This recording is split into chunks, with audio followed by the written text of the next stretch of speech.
지난주에 어떤 말씀을 전해야 될까 하나님 앞에서 기도하면서 이 말씀을 본문을 정하고 또 주제를 정하는 가운데 이번에도 이 마지막 때에 하나님의 재림이 주님의 재림이 가까운 이 시대에 우리가 하나님 앞에서 자신을 살피고 깨어서 주님의 오심을 예비하여야겠다. 여기에 필요한 말씀들을 전해야 하겠다라는 생각이 듦과 동시에 잠시나마 제가 고민을 했던 한 가지는 이렇게 계속 연달아서 주님의 재림에 대해서 주님이 재림이 가까웠고 또 우리가 그 날을 예비해야 된다. 깨어있어 그 날을 준비해야 된다는 이 마지막 때에 대한 이런 말씀들을 연달아서 이렇게 전하는 것이 혹 주의 백성들의 영혼에 어떤 조금이라도 해가 안 좋은 영향이 있을 수 있지 않을까 이런 생각을 잠시나마 했지만 그러나 그것이 절대로 그렇지 않다는 확신을 가지고 오늘 이 시간 다시 이렇게 말씀을 전하는 것은 엊그제 주일 저녁에 목사님께서 전해주셨던 말씀처럼 우리는 이 땅을 위해서 살고 이 땅을 바라보며 사는 자들이 아니라 잠시 후에 우리가 이를 저 영원한 나라를 바라보고 그 소망 가운데 사는 이들이기 때문에 우리가 늘 바라보고 소망하며 살아가는 그 날을 위해서 우리가 예비해야 된다. 우리가 준비해야 된다는 이런 말씀을 전하는 것이 아무리 반복적으로 전하고 또 다양한 말씀들로 전한다고 하더라도 그것이 절대로 과하거나 잘못될 일이 없다는 그런 생각이 들었습니다. 성경에 나타난 하나님의 심판이 임박한 때에 여러 시대와 이 나라들의 공통된 모습을 보면 모두가 다 하나같이 사람들이 하나님의 심판에 대해서 하나님의 징계에 대해서 말을 하지 않습니다. 거짓 선지자들이 하나님 앞에 돌아오지 않은 하나님 앞에 마음을 들이고 헌신하지 않은 그저 기독교인이라는 이름만을 가지고 있는 이런 교인들을 향해서 그들이 바른 말씀을 전하고 어떤 하나님의 이 말씀에 순종할 것을 전하면 그들이 때로는 시험에 들 수 있다. 혹은 부담을 받을 수 있다. 여러 가지 이유로 교인들이 교회를 떠난다는 이유로 하나님 앞에 순복하기를 요구하는 것이 아니라 하나님 말씀 앞에 자기를 쳐서 믿음으로 순복해 나가라 라는 것을 전하는 것이 아니라 하나님의 그들을 향한 일방적인 사랑, 여러분이 부족할지라도 여러분이 하나님께로 나아오는 게 아무리 부족하고 연약할지라도 하나님은 당신들을 사랑하신다. 지금 이 모습을 가지고 여러분들이 나와왔지만 지금 이렇게 하나님 앞에 예배드리고 이렇게 하는 이 모습을 하나님이 사랑하신다. 하나님이 여러분을 축복하시고 여러분에게 은혜 주실 것이다. 여러분 잘하고 있습니다. 여러분 구원받았습니다. 여러분 천국 갈 것입니다. 여러분은 하나님의 은혜 안에서 하나님의 지키심 안에서 평안할 것입니다. 이런 메시지를 끊임없이 전합니다. 이것이 항상 성경에 기록된 말씀들을 보면 하나님의 심판이 임박했을 때에 모든 거짓된 선지자들의 공통적인 메시지였습니다. 오히려 참된 주의 종들이 나타나서 하나님의 징계가 임박했다. 여러분들 회개하지 않으면 하나님께서 이곳을 치셔서 멸망시키실 것이다. 당장 회개하고 돌이켜라. 하나님 앞에 돌아와라. 이런 메시지를 전하면 오히려 거룩한 주의 백성들을 향해서 그런 악한 말을 한다고 돌로 치려 하고 죽이려 하고 이런 모습을 보였습니다. 이 시대 또한 마찬가지입니다. 이 시대도 수많은 교회들이 하나님 앞에 순복해야 될 것을 말하고 주의 백성들이 하나님의 말씀 앞에 자기를 살펴서 경건하게 의롭게 하나님 앞에 마음을 들여 나아가야 된다는 것을 말하는 것이 아니라 그저 세상의 이런 여러 가지 종교처럼 우리가 이렇게 나와서 예배드리니까 하나님께서 축복하시고 여러분의 능력이 되시고 위험에서 건지시고 마지막 날에 여러분 구원받게 하실 것이다. 이런 아무런 위험이 없다는, 여러분 잘하고 있다는 이런 메시지를 반복해서 전해줍니다. 그런데 과연 하나님의 이 시대의 교회를 향한 뜻이 정말로 그럴까요? 하나님께서 우리 앞선 그 어떤 시대에 성경에 기록된 어떤 말씀들에 주의 백성들을 향해서 이런 경계의 말씀을 주시는 것이 아니라 너희가 잘하고 있다. 내가 마지막 날에 너희를 다 구원할 것이다. 너희가 잘하고 있으니까 이대로만 하면 된다. 이런 아주 긍정적인 말씀만을 계속해서 주신 경우가 어디에 있습니까? 단 한 번도 그런 사례가 없습니다. 성경에는. 하나님께서 세우신 아름다운 주의 종들의 인도를 받아서 하나님의 백성들이 하나님 앞에 회개하며 나아가며 마음들여 나아갈 때도 하나님께서는 무조건적으로 내가 반드시 너희를 축복하고 건지고 무조건 너희를 구원받게 하시겠다는 이런 말씀들을 주시는 것이 아니라 너희가 지금처럼 마음을 지켜 마음을 다하여 자기 하나님의 명령과 규례를 지켜 행하면, 이 길을 끝까지 잘 지켜 행하면 하나님께서 너희의 힘이 되시고 위로자가 되시고 보호자가 되셔서 너희를 지키시고 축복할 것이지만, 만일 너희가 이 길을 버리고 하나님께로부터 돌아서면 하나님께서 너희를 징계하실 것이고 마침내 너희가 멸망하리라, 이런 말씀들을 주시지 결코 단 한 차례도 그냥 무조건적인 은혜, 무조건적인 축복, 무조건적인 구원을 말씀하신 일이 없습니다. 그러면 이 시대가 하나님의 어떤 경계가 필요하지 않을 정도로, 하나님께서 어떤 경계하시는 말씀을 주시지 않아도 알아서 잘할 정도로 다른 모든 시대보다 의롭고 경건한 시대인가? 너무나 경건해서 잘못할 경우는 말조차 하지 않아도 될 정도로 아름다운 시대인가? 사람들이 너무 경건해서 교회에 나오기만 하면 하나님 앞에 바르게 행하고 있는가? 너무나 분명하게 우리 모두가 알고 있는 사실은 절대로 그렇지가 않다는 사실입니다. 하나님께서는 오히려 주님이 오실 때에 세상에서 믿음을 보겠느냐고 말씀하셨고, 우리는 주님의 재림이 있을 때에 있으리라고 말씀하신 이 모든 징조가 이루어지는, 하나님의 재림이 눈앞에 이른 이 심판이 임박한 때를 살아가고 있습니다. 어느 시대에나 하나님의 징계와 두려운 심판이 임박한 시대를 보면 하나님께서는 주의 백성들을 향해서, 이 교회를 향해서 징계를 말씀하시고 책망을 말씀하시고 탄식하며 회개할 것을 요구를 하시는데, 이 거짓된 자들이 교인들의 눈과 귀를 가리고 하나님의 이름으로 하나님이 명하시지 않은 말씀들, 곧 그들을 향한 하나님의 사랑과 평안과 구원을 선포했습니다. 이 시대도 동일합니다. 하나님의 말씀을 자세히 살피면 살필수록 이 시대는 우리 앞에 있었던 하나님의 심판이 임박했던 그 시대들이 보여준 그 모습과 너무나 동일한, 너무나 똑같은 모습을 보여주고 있다는 사실을 우리는 확인할 수가 있습니다. 우리는 정신 차리고 지금 이 순간 하나님께서는 우리를 향해서, 하나님의 교회를 향하여 무엇이라고 말씀을 하시는지 마음을 다하여 살펴야 할 줄로 믿습니다. 하나님께서는 우리 교회에 오래전부터 주의 종을 통해서 하나님의 밝은 진리의 말씀들을 알게 하시고, 또 그 가운데서 하나님의 특별한 은혜 가운데 이 연단받으며 의의 말씀을 경험하게 하셨습니다. 어딘가에는 우리 교회와 같이 또 하나님께서 마지막 때를 위해 준비시키시고 또 연단하시는 여러 교회들이 있겠지만, 우리가 하나님의 특별한 은혜 가운데 오늘날 신앙생활을 하고 있다는 것은 누구도 부정할 수가 없을 것입니다. 그러나 우리가 이 하나님의 특별한 은혜 가운데 하나님의 진리의 말씀을 보다 밝히 알고 또 그 가운데 분명하게 훈련받고 나아가고 있다는 이 사실이, 그것 자체만으로 우리가 마지막 날 주님 앞에 섰을 때에 주님 앞에 책망받을 것이 없는 아름답고 귀한 아주 충성된 교회로 인정받을 수 있는 이유가 되진 않을 것입니다. 하나님의 은혜를 입었을수록, 우리의 진리의 지식 안에서 깨달아서 많은 것을 보게 되었을수록 우리는 더욱 깨어 근신하면서 우리의 모습을 하나님 앞에서 철저하게 살펴야 할 것입니다.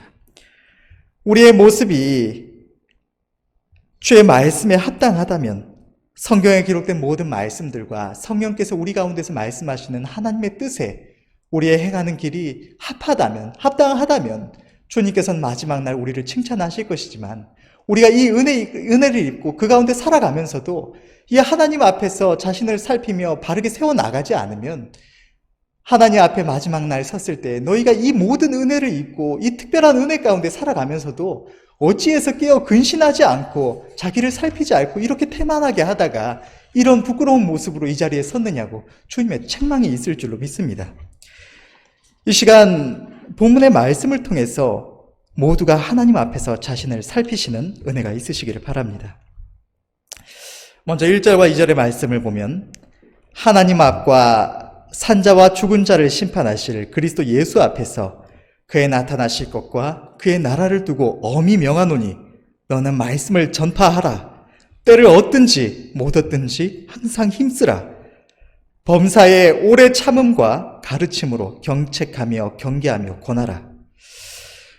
우리를 위해서 인간의 몸을 입고 이 땅에 오신 주님께서는 이곳에 오셔서 우리를 위하신 모든 사역을 마치시고 하나님 우편으로 올라가시기 전에 우리를 향해서, 제자들을 향해서 이 복음을 전할 것을 명령을 하셨습니다.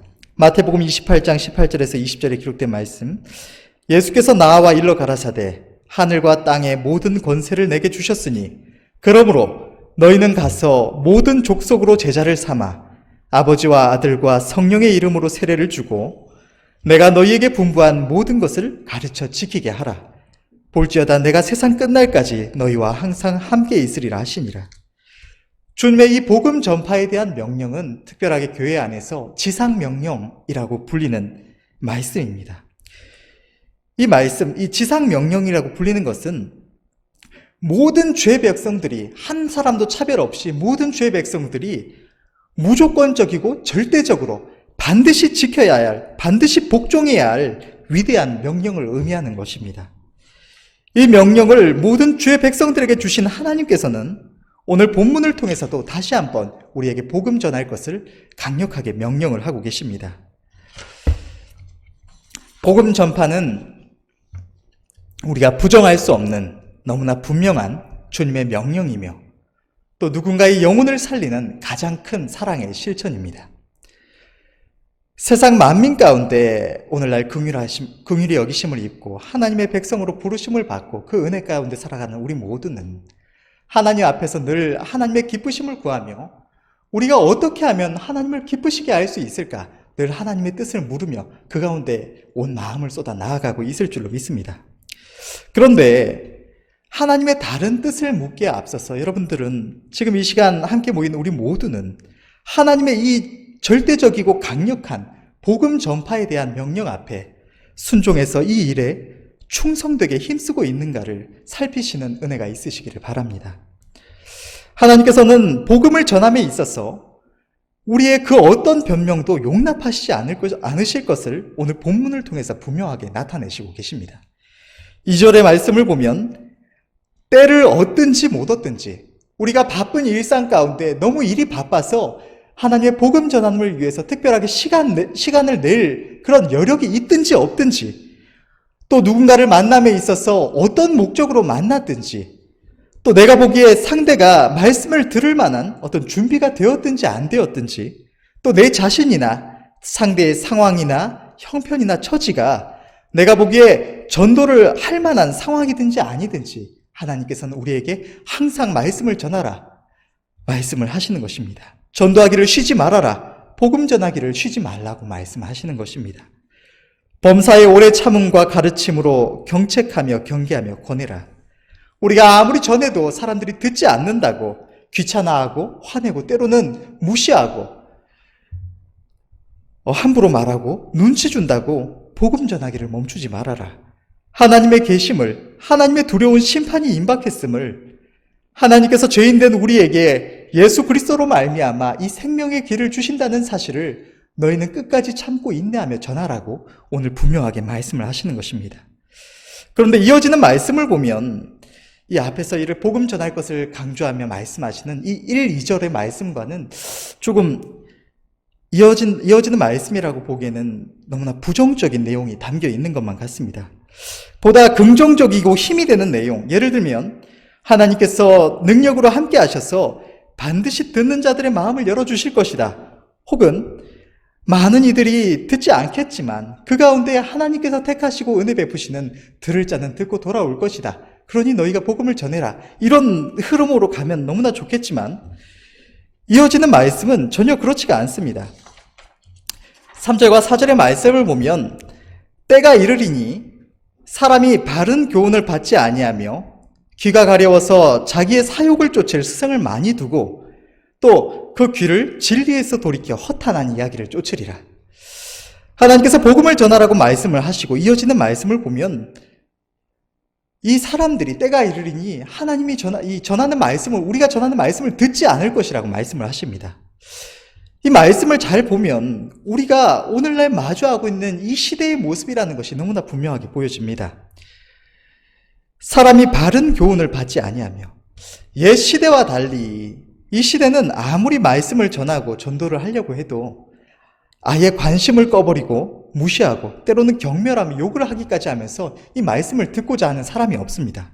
또 귀가 가려워서 자기 사욕을 쫓을 스승을 많이 두고 내 욕심을 쫓을 수 있도록 그것을 도와주는 스승을 많이 두고, 여러분 생각해보면 이 시대만큼 각자가 스승을 많이 두는 시대가 없습니다.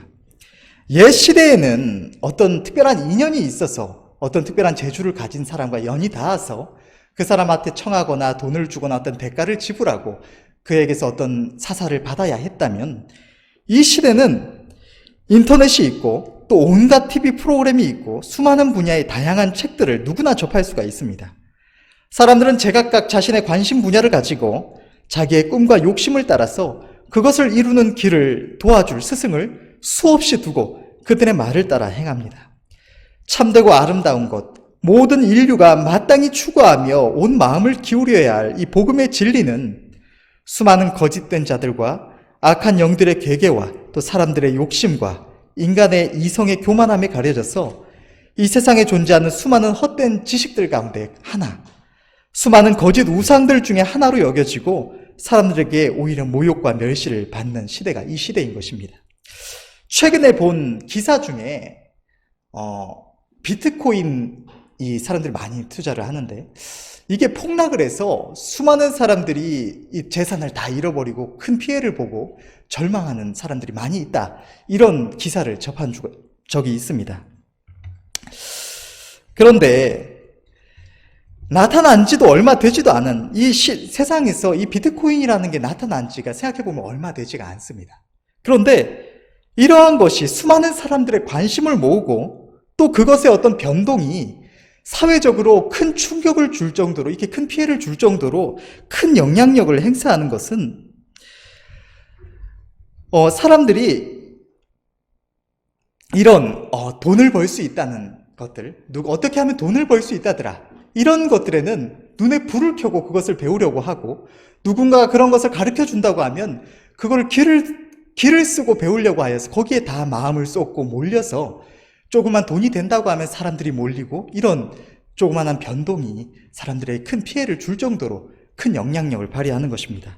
이렇게 돈을 벌기 위한 가르침, 또 우리가 어떤 외모를 가꾸는 데 필요한 가르침, 또 세상에서 자기를 사랑하고 또 즐거운 하루하루를 사는 데 필요한 가르침은 수많은 사람들이 몰려들어서 강연에도 참석하고 또 TV 프로그램을 보고 배우려고 하고 또 유튜브를 통해서, 책을 통해서, 또 여러 가지 블로그를 통해서 온갖 방법을 다 동원해서 어떻게든지 배우려고 모든 관심과 노력을 쏟아붓는데, 정작 참된 것을 추구하며 거기에 온 마음을 쏟는 이들은 교회 안에서조차도 찾아보기가 어려운 시대가 바로 이 시대입니다. 또 그 귀를 돌이켜 진리에서 돌이켜 허탄한 이야기를 쫓으리라. 하나님의 바른 말씀을 전하는 것은 어떻게든 듣지 않으려고 하면서도 이단들이 전하는 것은 어떻게 그렇게 잘 듣고 따라갈 수가 있는지, 이단들은 끊임없이 사람들이 이단을 싫어한다고 말은 하지만 끊임없이 교세가 불어나고 강력한 영향력을 행사하고 있습니다. 성도들이 아무리 마음을 쏟고 어떤 노력을 다해서 복음을 전하려고 하여도 누구도 듣는 사람들이 없습니다. 오히려 모욕과 멸시가 돌아오고 이 욕이 돌아옵니다.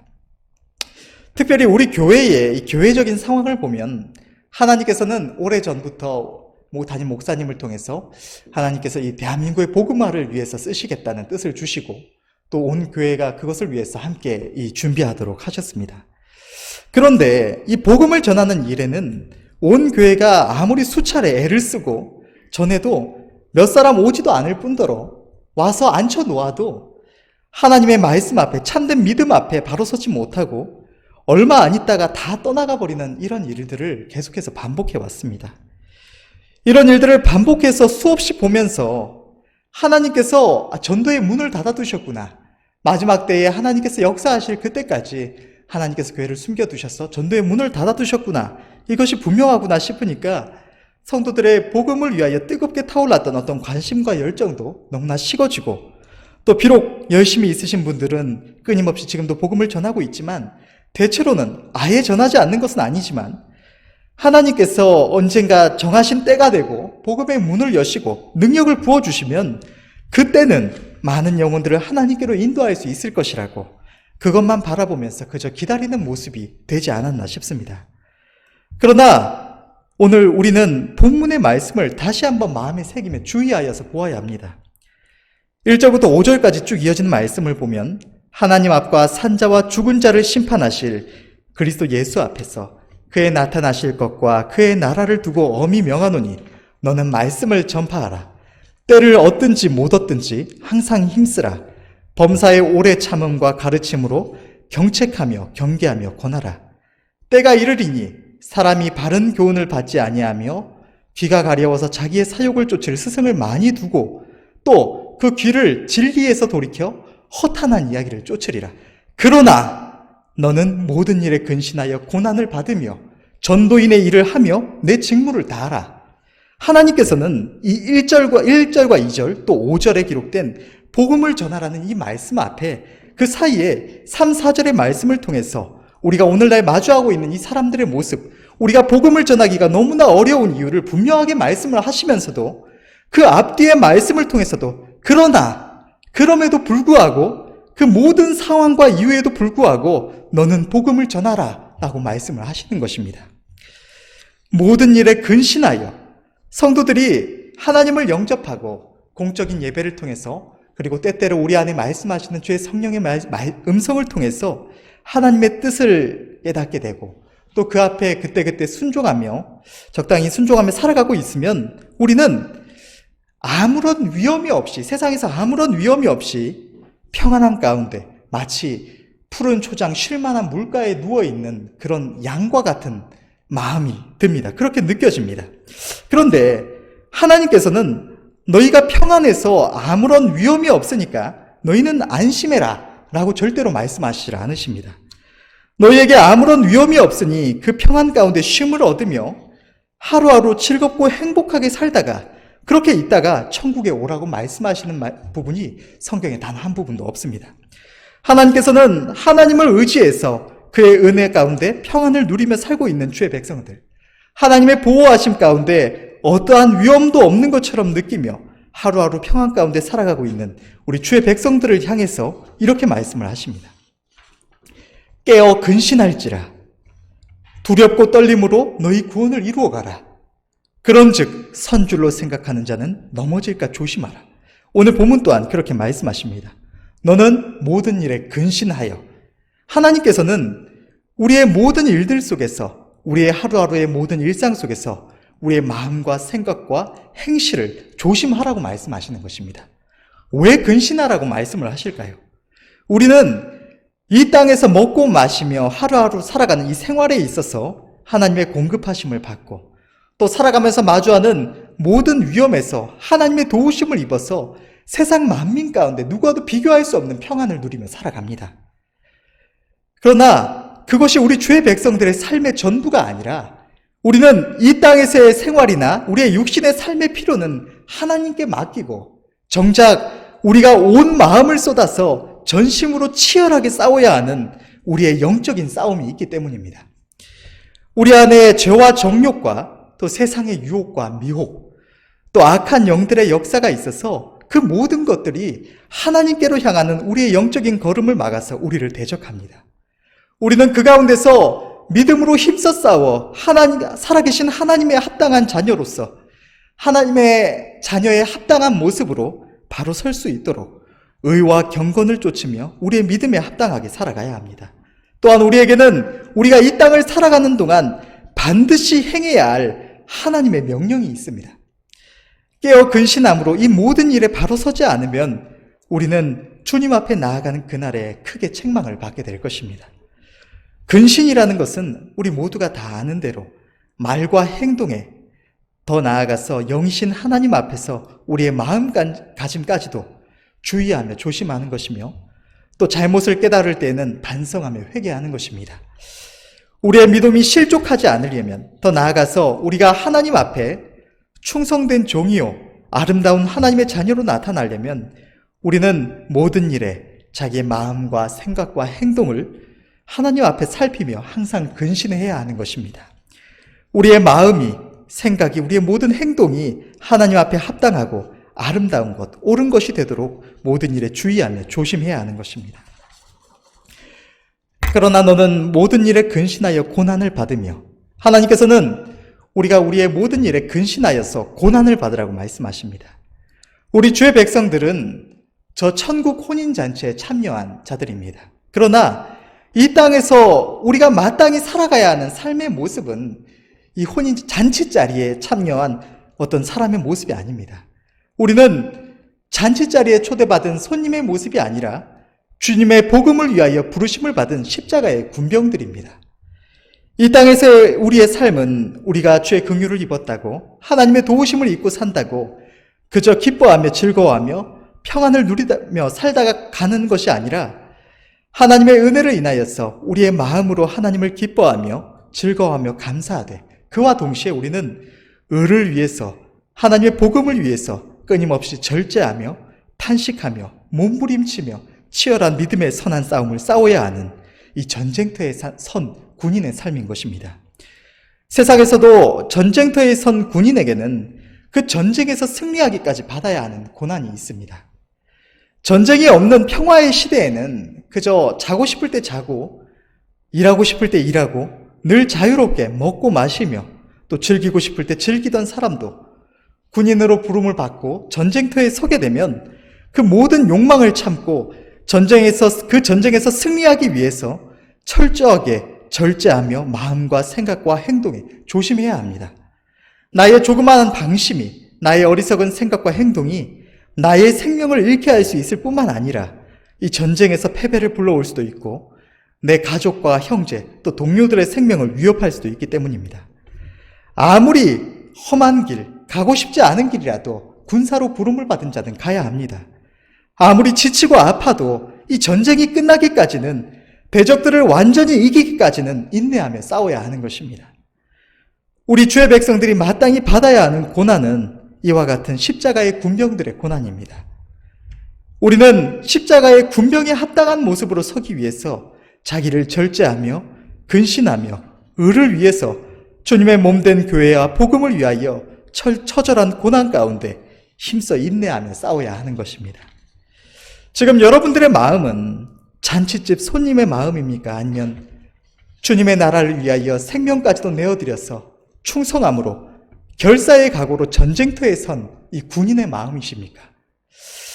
제가 대학교 시절에 어느 때인가 길을 가다가 갑자기 머릿속으로 떠오른 한 장면이, 제가 눈으로 본 게 아니라 머릿속에 순간적으로 떠오른 장면이 지금까지도 잊어지지 않는 한 장면이 있습니다. 그것이 너무나 분명하고 이 강렬해서 뇌리에 남아서 잊혀지지 않는 그런 경험은 난생 처음 해봤고 그때 이후로 지금까지도 해본 적이 없습니다. 그런데 그 당시에 저는 주의 종의 길을 간다고 고등학교 때부터 이렇게 준비를 해오면서도 대학교에 다니면서 적당히 공부를 하고 또 말씀만 조금씩 볼 뿐 그 외에 친구들과 또 놀러 다니고 맛있는 거 먹으러 다니고 또 컴퓨터 게임에 빠져서 많은 시간을 허비하고 있었습니다. 그렇게 반복하던 어느 날 학교 앞에서 길을 걷고 있는데 갑자기 제 머릿속에 어떤 한 장면이 딱 떠오르는 것입니다. 그 장면이 뭐였냐면 총알이 빗발치고 포탄이 떨어지는 그런 전쟁터 한가운데 사람들이 피를 흘리고 쓰러지고 사방에 무수히 죽어서 시체가 가득하고 사지에 부상을 입고 들것에 실려가는 이들이 무수한 그 처절한 전쟁터의 장소 한복판에서 제 자신이 군의관인지 의사로 앉아 있는데 이상하게도 그 처절한 전쟁터 한복판에서 테이블을 놓고, 동그란 하얀 테이블을 놓고 그 한복판에 앉아서 마치 그런 처절한 상황과는 아무런 상관도 없고 영향조차 받지 않는 것처럼 희낙낙 여유를 즐기고 있는 모습이었습니다. 거기에 앉아서 술을 마시면서 그렇게 웃으며 즐기고 있는 그런 장면이 제 머릿속에 떠올랐는데 그게 너무 강렬해서 잊어지지가 않습니다, 지금까지. 너무나 갑작스러운 생각이었고 너무 강렬한 생각이었습니다. 그런데 그런 장면이 머릿속에 강하게 그려지면서 문득 떠오른 또 하나의 생각은 이게 지금 나의 모습이구나. 이 어두운 세상, 이 영적인 전쟁터에서 수없이 많은 영혼들이 죽어가고 또 다른 믿음의 형제들은 피 흘려서 주님을 위한 전쟁을 싸우고 있는데 나는 영혼을 살리는 목회자가 되겠다고 하면서 나는 세상 술에 취해서 이렇게 부끄러운 모습으로 이 한가운데 앉아 있구나. 이런 생각이 들었습니다. 순간적으로 너무 부끄럽고 하나님 앞에 죄송해서 그날 이후로 한동안 하나님께 나아가는 일에 온 마음을 쏟았는데 어느샌가 또다시 그것을 잃어버리고 이리저리 시간을 허비하기도 했습니다. 그런데 이번 말씀을 준비하면서 이 기억이 다시 한번 떠올랐습니다. 여러분들은 어떠십니까? 여러분의 마음은 지금 잔치집에 있으십니까? 제가 그때 떠올랐던 저의 장면처럼 이 영적인 전쟁터에서 이 세상 술에 취해서 이 세상 잠에 빠져서 그런 상황과는 상관도 없는 것처럼 그렇게 그 상황과 동떨어진 모습으로 있으시진 않으십니까? 아니면 주님 앞에 충성된 군병으로 전쟁터에 선 군인의 모습으로 지금 이 순간에도 치열하게 싸우고 계십니까? 우리는 하나님 앞에서 분명한 믿음의 결단을 해야 합니다. 자신을 십자가의 군병으로 온전히 헌신해야 합니다. 하나님의 의를 이루기 위해서, 복음을 위해서 우리는 자신을 내어드려야 합니다. 여러분, 누군가에게 강제로 징발돼서 끌려가는 것이 아니라면 그 어떤 군인이 아무런 결단도 없이 자기 생명을 버려서라도 이룰 분명한 목적도 없이 전쟁터에 서서 자기 목숨을 걸고 싸우겠습니까? 성령의 감동으로 말미암아 오늘 본문을 기록한 사도 바울은 자기 주님을 위한 이 전쟁터에 서는 길에 분명한 각오와 결단과 목적이 있었습니다. 사도행전 20장 24절의 말씀을 보면 나의 달려갈 길과 주 예수께 받은 사명 곧 하나님의 은혜의 복음을 증거하는 일을 마치려 하면은 나의 생명을 조금도 귀한 것으로 여기지 아니하노라. 그는 죄인된 자신에게 긍휼을 베푸신 주님을 위해서 주님의 그 복음의 사명을 감당하며 자신의 생명을 내어드렸고 그 목적을 이루기 위한 그 어떤 고난도 기꺼이 마음의 감사함으로 받았습니다. 디모데후서 1장 7절에서 8절의 말씀, 하나님이 우리에게 주신 것은 두려워하는 마음이 아니요 오직 능력과 사랑과 근신하는 마음이니 그러므로 네가 우리 주의 증거와 또는 주를 위하여 갇힌 자 된 나를 부끄러워 말고 오직 하나님의 능력을 쫓아 복음과 함께 고난을 받으라. 아멘이십니까? 이 시간 저와 여러분들 가운데 하나님의 은혜를 입고 그 가운데 살면서도 결단하여 주와 복음을 위한 십자가의 군병으로 자신을 온전히 들이지 못한 분들이 계시다면 혹은 내 자신이 십자가의 군병이라는 사실을 잠시 잊고 계시던 분들이 계시다면 이 시간 다시 한번 마음에 결단하여서 주님의 복음을 위한 전쟁터에 충성된 십자가의 군병으로 서시는 은혜가 있으시기를 바랍니다. 그러나 너는 모든 일에 근신하여 고난을 받으며 전도인의 일을 하며 어쩌면 우리 교회의 상황처럼 하나님께서 이렇게 전도의 문을 닫아두시면 전에도 소용없는 것이 아니냐, 지금은 그 일에 힘쓸 때가 아니지 않느냐 하시는 분들이 계실 수도 있을 것 같습니다. 그러나 하나님께서는 오늘 본문에 분명하게 말씀을 하십니다. 때를 얻든지 못 얻든지 항상 힘쓰라. 전도의 문을 여시고 닫으시는 것은 하나님의 뜻에 달려있는 하나님의 소관입니다. 그러나 하나님은 우리에게 내가 전도의 문을 닫아놓았을 때는 전하지 말고 다른 일에 힘쓰라고 하신 적이 단 한 번도 없으십니다. 하나님께서는 우리는 다만 복음을 위해서 하나님께 기도하는 가운데 모든 일에 근신하며 고난을 받으며 전도인의 일을 하되 2절에 이르신 바와 같이 항상 힘쓰라고 말씀을 하십니다. 뿐만 아니라 구약시대의 이 남유다의 바벨론 포로기한 사건에 대한 하나님의 말씀을 살펴보면 하나님께서는 일찍이 예레미야 선지자를 통해서 바벨론의 포로로 잡혀간 이스라엘 백성들을 70년이 차면 다시 본토로 돌려보내실 것을 말씀을 하셨습니다. 그런데 이 바벨론 70년이 지나가면서 이 바벨론 포로 귀환이 일어나기 전에 에스겔 선지자를 통하여 하나님께서 하신 말씀을 보면 하나님께서는 이스라엘을 본토로 되돌리실 미리 약속하신 이 일에 대해서 말씀하시기를 이렇게 말씀하십니다. 에스겔 36장 37절의 말씀을 보면 나 주 여호와가 말하노라. 그래도 이스라엘 족속이 이와 같이 자기들에게 이루어 주기를 내게 구하여야 할지라. 하나님께서 비록 선한 일을 작정하시고 보여주셨을지라도 이것을 위하여 주의 백성들이 힘써 구해야 한다고 말씀을 하십니다. 마찬가지로 하나님께서 대한민국의 복음화를 위하여 우리 교회를 비롯해서 함께 예비하신 이들을 들어 사용하실 뜻이 있으실지라도 이를 위해서 우리 주의 백성들이 힘써 구하여야 한다는 것입니다. 만약 우리가 하나님께서 때가 되면 전도의 문을 여시고 그 때가 되면 많은 이들이 하나님께로 돌아오게 될 것이라고, 지금 이때에 복음을 위하여 전심을 다하며 죽어가는 영혼들을 위하여 애통해하며 탄식하며 기도함 없이 그저 기다리고만 있으면 하나님께서는 우리의 그러한 모습을 보시면 반드시 책망하실 것입니다. 전도의 문을 열어주시기를 간절히 구하되 우리는 기다릴 것이 아니라 때를 얻든지 못 얻든지 항상 주의 복음을 전하며 온 힘을 다하여 십자가의 군병에 합당한 이 믿음의 선한 싸움을 힘써 싸우며 고난을 받아야 할 줄로 믿습니다. 지금 우리를 둘러싼 상황은 참으로 복음 전하기가 너무나 어려운 상황입니다. 코로나로 인해서 모르는 이들과 말을 섞는 것조차 부담스러워하고 싫어하며 악한 자들의 이 괴계와 또 경건치 못한 모습을 인해서 교회가 욕을 듣는 상황입니다. 그러나 전쟁터에 선 군병이라는 것을 생각해 볼 때, 우리가 주님의 복음을 위하여 전쟁터에 선 군인이라는 것을 생각해 볼 때에 그 어떤 전쟁터에서도 군병에게는 핑계가 있을 수가 없습니다.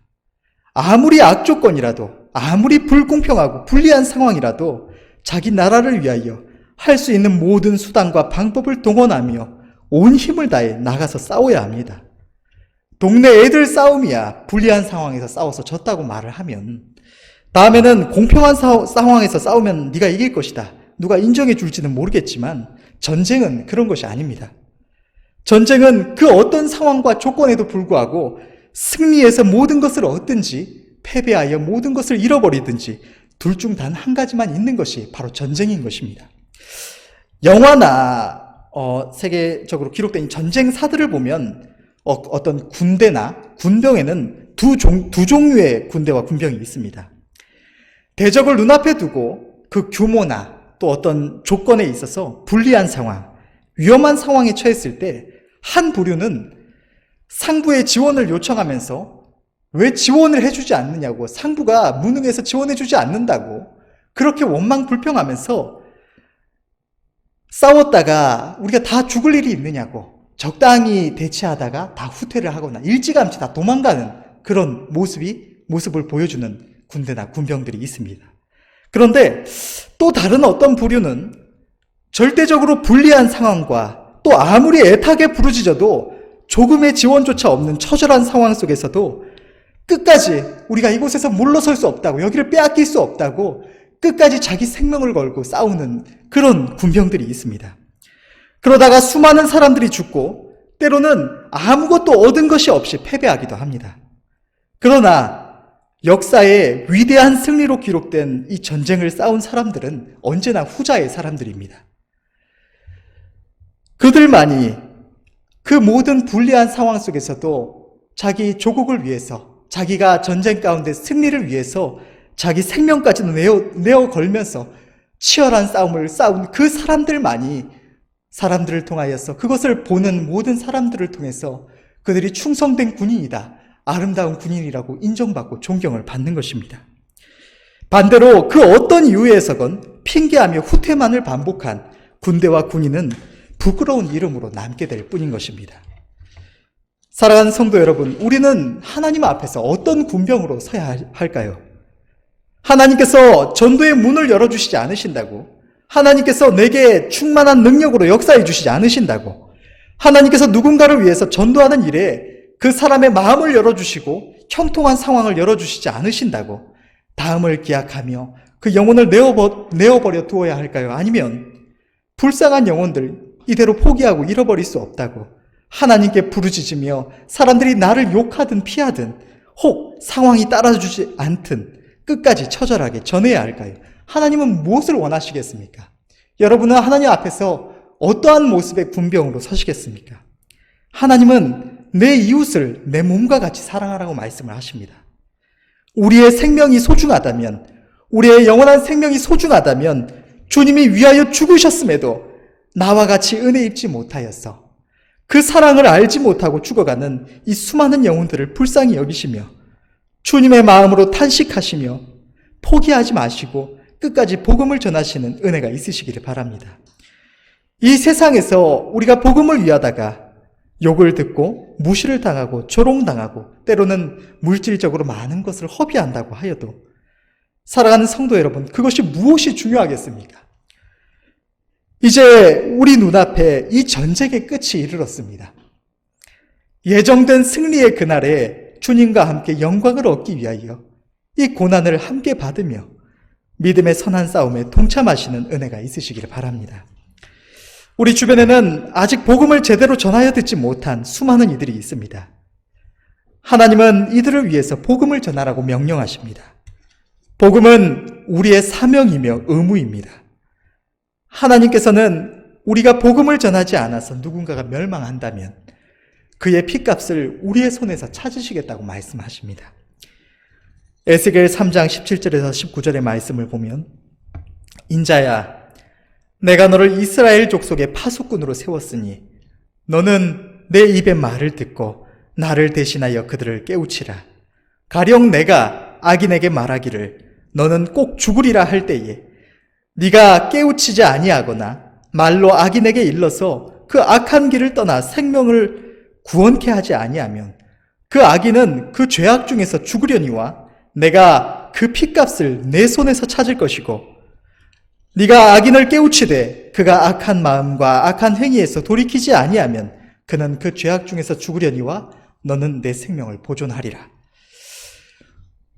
우리 주님께서 위하여 죽으신 귀한 영혼, 단 한 영혼도 이 사랑과 은혜를 듣지 못하여 멸망치 않도록 잠시 이 세상에 살 동안 우리에게 주신 우리의 시간 허비치 말고 힘써 복음의 싸움을 싸워야 하겠습니다. 비록 이 땅에서 많은 것을 누리지 못할지라도 잠시 후에 승리의 그날 이후 누릴 영원한 행복과 주님이 주실 그 기쁨을 바라보면서 우리 주변에 있는 수많은 불쌍한 영혼들도 그 행복을 우리와 함께 누릴 수 있도록 우리 모두가 복음의 군사로 자신을 온전히 내어드려야 할 줄 믿습니다. 그러나 너는 모든 일에 근신하여 고난을 받으며 전도인의 일을 하며 내 직무를 다하라. 구약 성경에서 많이 사용된 표현 가운데는 유사한 단어나 표현을 반복해서 사용함으로써 그 의미를 강조하는 기법이 있습니다. 그런데 오늘 본문을 보면 오늘 본문의 말씀은 히브리어로 기록된 구약 성경의 말씀은 아닙니다. 헬라어로 기록된 신약 성경의 말씀이지만 디모데 후서의 전체적인 내용들이 사도 바울이 그의 복음 안에서 낳은 자녀 디모데를 향하여서 또 이 말씀을 보는 모든 이들을 향하여서 우리가 하나님 앞에서 아름다운 십자가의 군병으로 자신을 절제하며 바로 서서 복음을 전함을 힘써야 한다는 이런 메시지를 전하고 있다는 사실을 볼 때에 또 오늘 본문의 5절과 함께 오늘 전체적인 말씀을 본다면 여기에 사용된 주의 백성들이 받는 고난, 또 전도인의 일, 또 하나님께서 우리에게 맡기신 이 직무, 이 세 가지 표현에는 제각각의 의미가 있기도 하지만 그와 동시에 그 모두가 함께 하나님께서 우리에게 주신 복음의 사명을 가리키고 있다는 사실을 생각해 볼 수가 있을 것입니다. 하나님께서는 우리 모든 주의 백성들에게 하나님의 복음을 전할 것을 명령하셨습니다. 우리가 만일 하나님의 이 복음 전파에 대한 절대적이고 강력한 말씀 앞에 태만한다면 우리는 잠시 후에 주님 앞에 서서 그 어떤 말로도 핑계치 못할 것입니다. 우리의 본분은 주님이 오시기까지 주님이 맡기신 일에 충성하는 것입니다. 주님의 오심을 예비하며 기다리는 우리 주의 백성들의 삶에 있어서 복음 전파는 우리가 이 땅에서 하는 그 어떤 일보다 가장 우선하는 사명임을 마음에 새기시고 이 일에 충성하시는 저와 여러분들이 되시기를 바랍니다. 복음 전파 외에 주님이 우리에게 주신 직무는 주님의 몸된 교회를 섬기며 함께 한 몸으로 부르심을 입은 믿음의 형제들을 돌아보아서 믿음과 사랑 안에서 하나 되어서 굳게 서고 또 어려운 이웃들을 돌아보아 구제하는 것입니다. 우리는 주의 복음을 전하며 하나님의 교회를 돌아보며 또 선한 일에 열심하는 이 모든 일을 위해서 하나님의 십자가의 군병이요 주님의 집을 맡은 청지기로 부르심을 받았고 우리에게 주신 이 직무를 결산할 날이 우리 눈앞에 이르렀습니다. 오늘 본문에서 사도 바울은 이렇게 고백했습니다. 6절부터 8절의 말씀을 보면 관제와 같이 벌써 내가 부음이 되고 나의 떠날 기약이 가까웠도다. 내가 선한 싸움을 싸우고 나의 달려갈 길을 마치고 믿음을 지켰으니 이제후로는 나를 위하여 의의 면류관이 예비되었으므로 주 곧 의로우신 재판장이 그날에 내게 주실 것이니 내게만 아니라 주의 나타나심을 사모하는 모든 자에게니라. 그는 비록 젊어서 주님의 교회를 핍박했지만 주님의 은혜를 입고 난 후 그의 모든 삶의 시간 동안 주와 복음을 위한 십자가의 군병으로 충성되게 자신을 헌신하였습니다. 비록 이 땅에서는 다른 이들처럼 누리지 못하였고 수없이 많은 고난을 받았지만 그는 결국 승리하였고 지금 이 순간에도 낙원에서 기뻐하며 즐거워하며 우리 앞에 눈앞에 임박한 그 날, 오늘 본문에 기록된 8절에 기록된 의로우신 재판장이 그 날에 내게 주실 것이니라고 기록된 그 날이 우리 눈앞에 있습니다. 사도 바울 또한 낙원에서 충성되게 그의 사역을 모두 마치고 낙원에서 우리 앞에 이른 그 날에 주님이 주실 의의 면류관을 바라보고 기뻐하며 소망 가운데 있을 것입니다. 주님의 날이 이르러서 영광의 부활체를 입고 주님과 함께 새 예루살렘 성에 입성하는 승리의 그 날을 기다리고 있을 것입니다. 우리도 주와 복음을 위한 고난에 동참하여서 믿음의 선한 싸움을 힘써 싸우면 정말 얼마 남지 않은 그 승리의 그날을 바라보며 소망 가운데 조금만 참고 견디면 의의 면류관을 받고 그 영광과 영원한 행복에 동참하게 될 것입니다. 이 시간 함께 예배드리는 우리 모두가 승리의 그날에 그 자리에서 함께 만나 함께 기뻐할 수 있기를 간절히 바랍니다. 기도하겠습니다.